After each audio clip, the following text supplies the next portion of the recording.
Les amis, salut à tous, j'espère que vous êtes en forme. J'ai une petite question à vous poser aujourd'hui. Est-ce que vous savez comment la presse anglaise a traité la défaite de son équipe nationale dans le grand crunch face à notre équipe de France de Fabien Galtier qui voit nos Bleus avoir, oui, la possibilité encore d'aller s'imposer dans ce tournoi et passer devant l'équipe d'Irlande. On va faire ce retour sur le crunch du côté de Twickenham en ouvrant cette presse justement autour de ce meurtre bleu. Regardez à la une de The Observer et à la une du Sunday Times, ce même mot qui est là, et en français dans le texte, dans les colonnes du Sun, les sacrés bleus, ils sont là. Le Sun qui est à la recherche d'un coupable, comme l'ensemble de la presse, et il y a un nom qui sort tout de suite, évidemment, c'est le sélectionneur, c'est Borthwick. Et oui, on se demande s'il est encore l'homme de la situation, car il est l'homme de l'humiliation. Ce terme a été utilisé absolument partout. Face à l'équipe de France électrique, il faut dire que historiquement, normalement, à Twickenham, on n'est pas bien. Regardez, la dernière victoire, elle est donc ici. On n'était que sur des défaites. La dernière victoire, elle était là en 2007, le 11 août 15-21,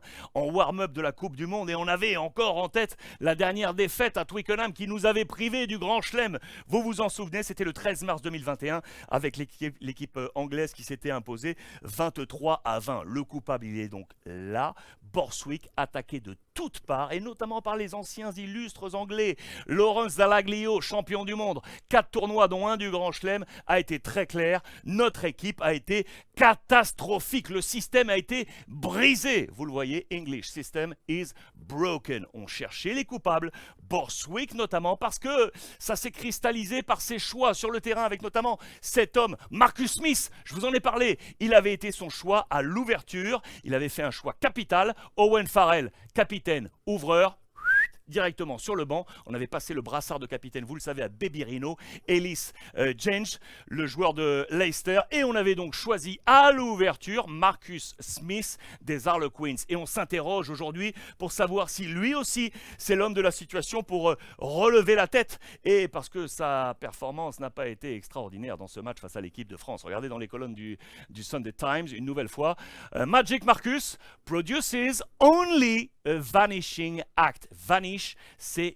disparaître, porter disparu, grosso modo. Voilà la traduction de la performance de Marcus Smith et de toute l'équipe anglaise. Je vous ai mis les notes d'ailleurs au passage, et pour rester sur Marcus Smith, c'est une note moyenne de 5 sur 10, et donc on s'interroge, doit-il rester à l'ouverture? Oui ou non? Est-ce qu'il faut ramener Farrell de nouveau? Regardez dans les colonnes du Times, on a interrogé plusieurs voix pour savoir quel serait le 15 pour jouer le dernier match face à l'Irlande. On ramènerait Farrell ici, on garderait Smith pour une autre chance, ou alors la troisième option dont je vous avais également déjà parlé, c'est Ford, des Sharks qui seraient là éventuellement pour être à l'ouverture. En tout cas, ces 3-15 sont complètement différents. C'est vous dire si on est en train d'osciller du côté de l'équipe anglaise. Au passage, je vous mets les notes de l'équipe française parce que là, c'est un carton plein. 120 sur 50. Il y a même des 9 sur 10 avec Dupont ici, avec Flamand ici, avec Jonathan Danty ici, ou encore avec, Grégory Aldrit. 9 sur 10. Le talent français a été mis à l'honneur. Il faut dire que les stats sont très très clairs pour la formation de Galtier. Regardez-les dans les colonnes du Times de nouveau.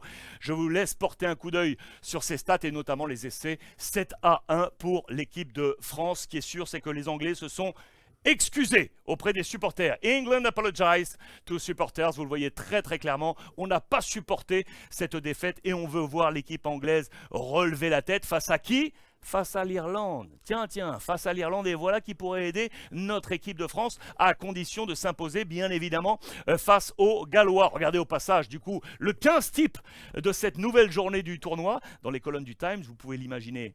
Kawito, 0 anglais. Il y a là 2 Écossais. Il y a 2 Irlandais. Pour le reste, il y a 3 Irlandais avec ici avec le poste 11. Pour le reste, regardez, c'est que du français. 100% quasiment. Équipe de France pour le 15 type. Il faut dire que également dans les stats, on est au sommet. Ramos, le leader sur le plan des réalisations. Ramos également qui est ici, vous voyez, dans les meilleurs marqueurs, avec également Penaud ou encore Flamand. Nos Bleus sont parfaitement installés. Que va-t-il se passer lors de cette dernière journée? Nos Bleus vont-ils aller chercher ce titre? Moi, je veux y croire. Regardez, les stats le montrent également, toujours dans les colonnes du Times. Les Irlandais, c'est la 9e fois. C'est la 9e fois de l'histoire qu'ils ont la possibilité d'aller faire le Grand Chelem. Mais regardez, dans les stats, sur les 8 précédentes, eh bien, ils n'en ont remporté que 3. 3 sur 8. 3 Grands Chelems sur 8. Et ces 3 fois, ici, 48, 2009, 2018. À chaque fois, c'était à l'extérieur. Belfast, Cardiff et Londres. Et là, ça va se passer à Dublin. La dernière fois qu'ils ont eu l'opportunité de remporter ce grand chelem à Dublin, ça s'est mal passé. Regardez, une défaite, 42-6 en 2003. Face à qui, les amis? Face aux Anglais. Tiens, face aux Anglais. Et si l'histoire nous permettait une nouvelle fois d'aller passer devant l'Irlande et de remercier presque notre adversaire passé et cette équipe anglaise. Voilà le point sur le classement. On est donc à cette deuxième place, installée avec ses 15 points. Tout est encore possible. Et donc cette dernière journée qui va être absolument haletante. Je salue au passage tous les copains de l'armée de l'air et de l'espace qui sont avec nous pour cette revue de presse spéciale équipe de France. Et je vous rappelle d'ailleurs que si vous cherchez un boulot, là les amis, si vous êtes en recherche de travail, appelez l'armée de l'air et de l'espace.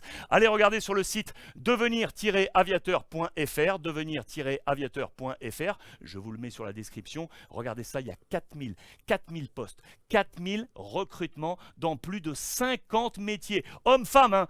Hommes-femmes, sur toute l'année 2023. Allez jeter un coup d'œil parce que vraiment, ça vaut son petit pesant de cacahuètes. Et pour rejoindre la communauté des aviateurs, je salue encore l'armée de l'air et de l'espace et merci de nous accompagner sur cette revue de presse. Merci à vous tous, les amis, de votre fidélité. On sera tous derrière les Bleus pour cette dernière journée et pourquoi pas, oui, aller remporter ce tournoi.